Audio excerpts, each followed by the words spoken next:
పార్వతీ పరమేశ్వరుడు ప్రపంచ పర్యాటన చేస్తూ ఆ రమ్యమైన దేవాలయమునందు క్షణకాలం విశ్రాంతి తీసుకొనిరి. రమణీయమైన ఆ స్థలమును చూచి పార్వతీదేవి పరమేశ్వరునితో ఇట్లు విన్నవించెను. ఓ దేవదేవా, ఈ రమ్యమైన స్థలమునందు క్షణకాలం మనమిద్దరము చదరంగపు ఆట ఆడుకుందామని వేడుకొనగా శివుడు సమ్మతించి ఆట ఆడుటకు ప్రారంభించింది. పందెము నోడి ఎవరు గెలుతురో చూద్దామని వాదోపవాదాలు ఆడుకొనొచ్చు దేవాలయము పూజారిని మధ్యస్థునిగా చేసుకొని మా ఇద్దరిలో ఎవరు గెలిచినారో సత్యము చెప్పుమని పలుకగా పార్వతీదేవి గెలిచెను. శివుడే గెలిచినాడని వచింపగా పార్వతీదేవి కోపిష్ఠురాలే, ఓ పూజారి, నీవు అసత్యమాడితివి కనుక నా శాపముచే నీ సర్వాంగం కుష్ఠరోగంతో బడురుగాక అని శపించి పార్వతీదేవి పరమేశ్వరునితో కూడి అంతర్ధానము నొందెను. ఇట్లు పూజారి తన సర్వాంగము కుష్ఠరోగంతో కూడినదిగా చూచి దుఃఖించుచు ఈ వ్యాధి ఏ విధంగా దూరమయ్యోయని విచారించుచుండగా అక్కడికి పూజా సామగ్రులతో ఒక అప్సరాంగన శివపార్వతులను పూజించుటకు వచ్చెను. అక్కడ ఉన్న పూజారిని చూచి, ఓ పూజారి, నీకు ఈ కుష్టి వ్యాధి ఎట్లు సంభవించినదని అడగగా పార్వతీదేవి శాపం వలన జరిగింది దాని వృత్తాంతమంతయు విన్నవించి దుఃఖించసాగాను. అప్సరాంగ పూజారి శాంతపరిచి, షోడశ సోమవార వ్రతము చేసితివేమి, నీ కుష్టి వ్యాధి నశించును అని చెప్పి దాని విధానమును ఈ విధంగా వివరించాను. షోడశ వ్రతమును ప్రారంభించి సోమవారం నాడు శుచోర్భూతుడై ఆనాడు నిరహారమునొచ్చి పార్వతీ పరమేశ్వరులకు విధియుక్తంగా పూజించి సాయంకాలము అర్ధసేడు గోధుమ పిండితో 3 రొట్టెలను నిప్పులపై కాల్చి నెయ్యి బెల్లము మిశ్రమించి నైవేద్యము లవణ రహితంగా భుజించవలెను. ఆనాడు ఉప్పును ముట్టరాదు. ఈ విధంగా 16 సోమవారంలో వ్రతమును ఆచరించి 17వ సోమవారం నాడు వ్రతమును సమాప్తము చేయవలను. సమాప్తి నాడు 5 సేర్ల గోధుమ పిండితో రొట్టెలను కాల్చి బెల్లమును మిశ్రమించి మలేజిగా తయారైన దానిని దేవాలయంకు తీసుకొని వెళ్ళి భక్తిపూర్వకంగా పార్వతీ పరమేశ్వరులకు పూజించి నైవేద్యము చేయవలేను. నివేదించిన ప్రసాదమును 3 భాగములు చేసి ఒక భాగము దేవుని యందు ఉంచి 2వ భాగము భక్తులకు పంచవలెను. 3వ భాగము ఇంటికి తీసుకొని వచ్చి వ్రతమును ఆచరించిన వారు భుజించవలేను. తర్వాత శక్తానుసారం మహేష గణారాధన చేయవలేను. ఓ పూజారి, ఈ ప్రకారముగా వ్రతమును ఆచరించిన సత్యంగా నీ యందలి కుష్టి వ్యాధి నశించినని పలుకగా ఆ తమ్మలి భక్తిపూర్వకంగా ఆచరించెను. వ్రత ప్రభావం వల్ల అతని దేహమందలి కుష్టివ్యాధి నశించెను. తర్వాత ఒకనాడు పార్వతీ పరమేశ్వరుడు దేశ సంచారం చేస్తూ మరలా అదే దేవాలయంకు విశ్రాంతికై వచ్చిరి. పార్వతీదేవి పూర్వము తాను పూజారికి ఇచ్చిన శాపమును స్మరించుకొని అతని దేహమునందరి కుష్ఠవ్యాధి లేకుండా చూచి, ఓ పూజారి, నీకు కుష్ఠరోగం ఎట్లు నివృత్తి అయినదని అని ప్రశ్నించగా పూజారి, ఓ దేవి, షోడశ వ్రతమును ఆచరించగా రోగము నివృత్తి అయినదని పలికెను. పార్వతీదేవి ఆశ్చర్యపడి, ఇంత గొప్పదైన వ్రతము నేను కూడా ఆచరించునని నిర్ణయించుకొనెను. ఒక్కప్పుడు కుమారస్వామి తల్లి మీద కోపగించుకొని అడవికి వెళ్ళిపోయి ఉండెను. అతని రాక కోసము షోడశ సోమవార వ్రతమును పార్వతీదేవి ఆచరించుచుండగా కుమారస్వామి తల్లిపైన కోపగించుట మంచిది కాదని పశ్చాత్తాపడి పార్వతీదేవి దగ్గరకు వచ్చెను. తల్లి కుమారుణ్ణి లాలించుచుండగా అతడు, అమ్మా, నీ పైన కోపగించుకొని అరణ్యమునకు వెళ్ళినాను. నేను నిన్ను విడిచి ఉండజాలక పరిగెత్తుకొని వచ్చటకు కారణమేమని అడుగగా పార్వతీదేవి, కుమారా, నేను షోడశ సోమవార వ్రతమును ఆచరించినందువలన నీకు ఈ మార్పు కలిగినదని చెప్పెను. తర్వాత కుమారస్వామి, జనని, నేను కూడా ఒక కోరికతో వ్రతము చేయదలుచుకున్నాను. అదేమనగా, నా మిత్రుడైన ఒక బ్రాహ్మణ కుమారుడు దేశాంతరం వెళ్ళి చాలా కాలమైనది. ఎక్కడ ఉన్నాడో ఏమి చేయుచున్నాడో తెలియకున్నది. ఆ వ్రతమును ఆచరించగా బ్రాహ్మణ కుమారుడు అదే మార్గంగా వచ్చి కుమారస్వామిని చూచి హర్షపులకిత గ్రహంతుడై భక్తి భావంతో స్తుతించగా కుమారస్వామి, ఓ బ్రాహ్మణ కుమార, నేను ఆచరించిన వ్రత ప్రభావం వలన నీ దర్శనమైనని చెప్పెను. బ్రాహ్మణ కుమారుడు, అది ఏ వ్రతము నిరూపింపుము, నేను కూడా ఆచరింతును. ఎందుకనగా నేను మిక్కిలి దరిద్రులను, నాకు వివాహము చేసుకుందామను కోరిక కూడా కలదు. ఆ వ్రత ప్రభావం వలన వివాహమైనచో ధన్యుడైదని పలికెను. కుమారస్వామి విధానమును తెలుపగా బ్రాహ్మణ కుమారుడు తన ఇంటి యందు ఆ వ్రతమును భక్తిపూర్వకంగా ఆచరించును.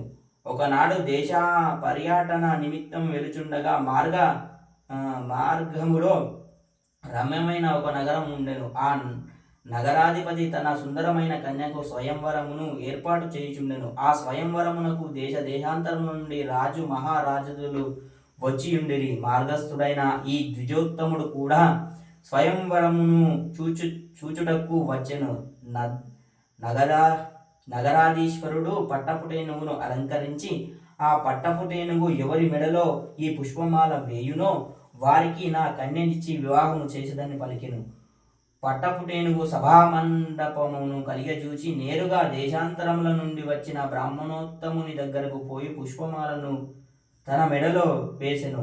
మరుక్షణంలో అతనిని తొండము యొక్క సహాయంతో తన పైన కూర్చుండబెట్టుకుని రాజు దగ్గరకు వచ్చెను. రాజు సంతోషించి తన కుమార్తెను ఆ బ్రాహ్మణునికిచ్చి వైభవంగా వివాహం జరిపెను. భార్యాభర్తలు చక్కగా అలంకరించిన ఏకాంత మందిరమునకు పంపినప్పుడు రాజకన్య బ్రాహ్మణుతో ఇట్లను, ప్రాణనాథ, మార్గస్థుడవై దేశాంతరము వెళ్ళుచున్న తమకు నేనెట్లు ప్రాప్తినైతిని, అదెంతటి సుకృతమో తెలుపువనగా బ్రాహ్మణోత్తముడు, ప్రాణేశ్వరి వినుము, నేను షోడశ సోమవార వ్రతము ఆచరించితిని. ఆ పుణ్యము వలన నీవు నాకు లభించితివనెను.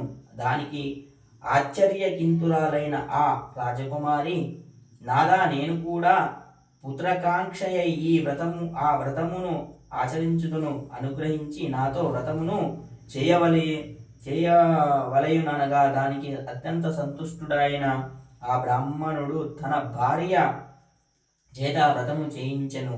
వ్రత ప్రభావము చేత శుభముహూర్తమునందు ఆమెకు ఒక పుత్రరత్నము జన్మించెను. వ్రత మహాత్మ్యము వలన ఆ పుత్రుడు ఆచారవంతుడు, పవిత్రుడు, జ్ఞానవంతుడు, అనుభవి, విరాగశీలుడు, పుణ్యశీలుడు, పరాక్రమవంతుడు, పితృసేన తత్పరుడు, ఆజ్ఞాపాలకుడై యుండెను. అట్టి పుత్రుణ్ణి చూచి తండ్రి అయిన బ్రాహ్మణోత్తముడు సంతోషభరితుడై, ఆహా, ఈ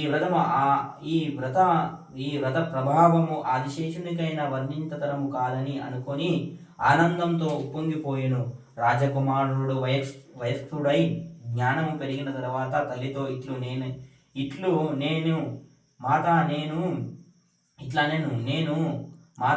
సకల భూషణ గుణ సంపన్నును ఎట్లయితిని అని అడగగా, తల్లి, కుమార, షోడశ సోమవార వ్రతమును చేసి పార్వతీ పరమేశ్వరులకు సంతుష్టపరిచినందున నీవు జన్మించితివి అనెను. అప్పుడు కుమారుడు, మాత, ఆ వ్రతము నేను కూడా ఆచరింతును, నాకును ఉపదేశింపము. నేను క్లేశరహితంగా అనాయాసంగా శ్రేష్టమైన రాజ్యాసనము పొందవలేను అని పలికి తల్లితో వ్రత విధానమును వివరంగా తెలుపుకొని రాజ్యపుత్రుడు షోడశ సోమవార వ్రతమును మిక్కిలి శ్రద్ధతో ఆచరించి కృతార్థుడయ్యను. ఒకానొక నగరంలో ఒక వృద్ధ రాజు పుత్ర సంతాన రహితుడై ఒకే ఒక కుమార్తె గలవాడై సకల ఐశ్వర్య సంపన్నుడై ఉండెను. అతని కుమార్తె మహాసౌందర్యవతి అయి ఉండెను.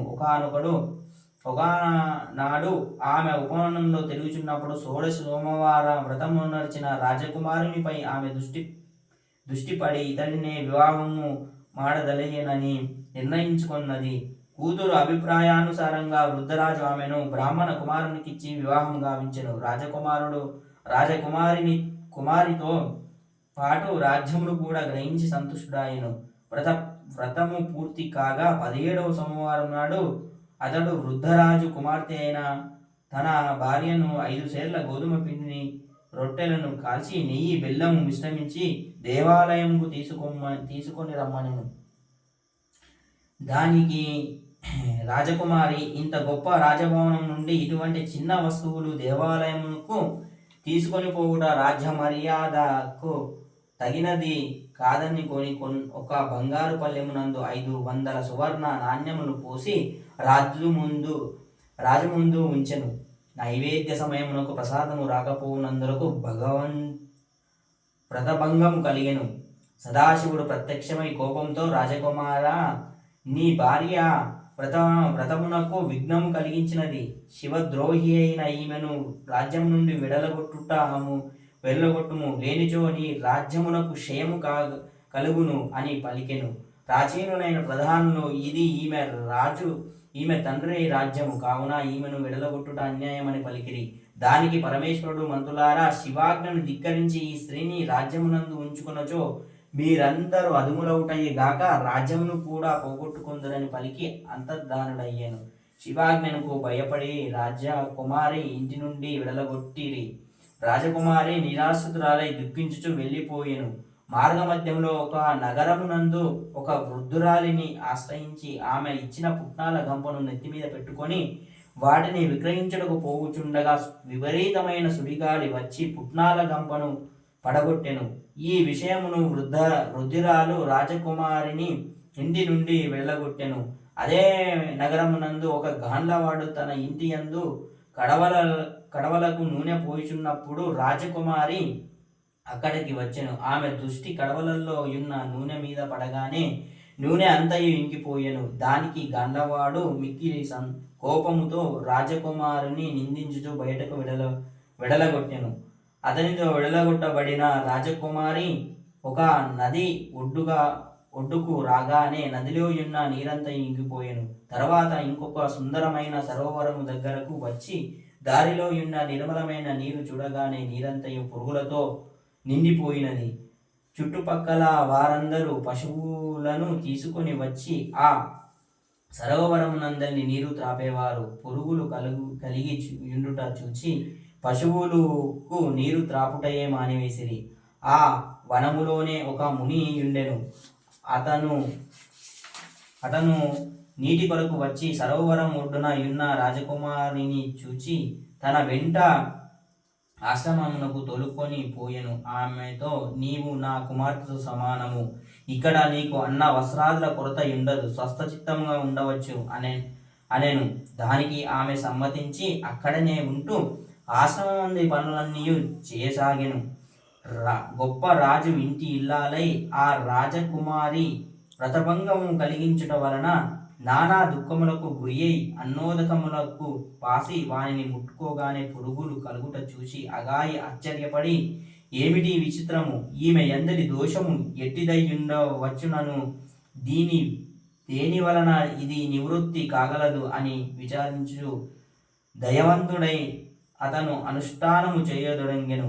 అనుష్ఠానమునకు సంతోషించి శివుడు ప్రత్యక్షమై వరము కోరుకుమ్మనెను. అందుకు ముని శివుణ్ణి స్తుతించి, ఓ పరమశివ, ఈమె ఎందరి దోషము ఎట్టిదై ఉండవచ్చును, దానికి నివారించట ఉపాయం ఏదో చెప్పమని కోరెను. దానికి పరమశివుడు తన భర్త చేయు షోడశ సోమవార వ్రతమును భంగం కలిగించినది. దానివల్ల ఈమెకు ఈ దోషము తట్టినది కనుక ఈమె భక్తిపూర్వకంగా అదే వ్రతమును ఆచరించినదో దోషరహితురాలవుటయేగాక తన భర్తను కూడా కలుసుకోగలదని ఆదేశించి అదృశ్యుడాయెను.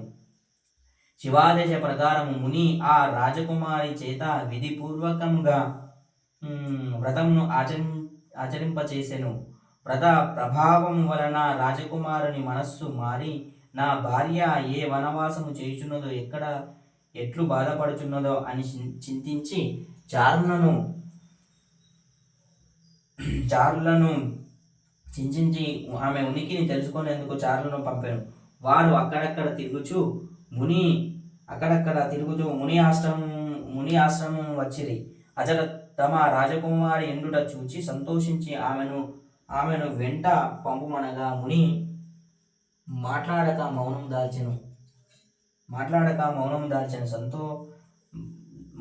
దాల్చెను.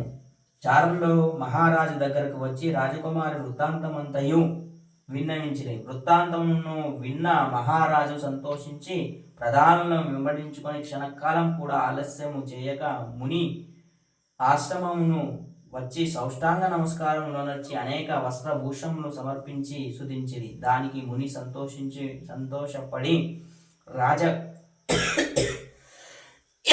రాజకుమార, ఈమె ఇంతవరకు తల్లిగారింట్లో పాలింపబడినది అని బోధించి ఆ స్వాద్విని రాజునకు అప్పగించెను. రాజు సంతోషించి పత్ని సమేతుడై మునికి నమస్కరించి తన నగరమునకు తిరిగి వచ్చెను. పూర్వ ప్రజలు రాజ దంపతులు వాయిద్యములతో రాజభవనముకు తోలుకొని వచ్చి గొప్ప ఉత్సాహము జరిపి సంతోషించిరి. రాజ దంపతులు బ్రాహ్మణ సంతార్పణ మరియు అన్నదాన ధర్మములు మొదలైన సత్కారములు చేసి కృతార్థులైరి.